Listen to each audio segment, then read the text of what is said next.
Hindi dapat pagkakatiwalaan nila Tanggol ang bagong tauhan ni Divina. Masama ang nararamdaman nila Inting sa taong ito, ngunit dahil kay Divina ay kailangan umano nila itong pakisamahan.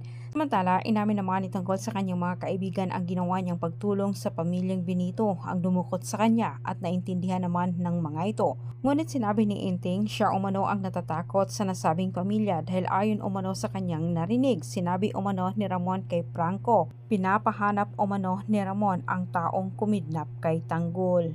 Sa kabilang banda, delikado ang buhay ni David at Attorney Vera matapos nalaman nila Miguelito na siya'y niloloko ni David ay pinapahanap kaagad ito sa kanyang mga tauhan. Pinapahanap ni Miguelito itong si David at Attorney Vera. Siya mismo umano ang magdala nito papunta kay Ramon. Ayaw ni Ramon na malayo itong si Marites sa kanya, kaya kailangan niyang gawin kung ano umano ang sa tingin niyang nararapat at tama.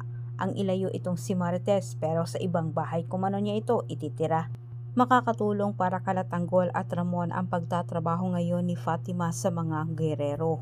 Sa pamagitan ni Fatima, malalaman ng mga Montenegro ang masamang binabalak ng mga gerero sa paghahanap ni Fatima ng trabaho.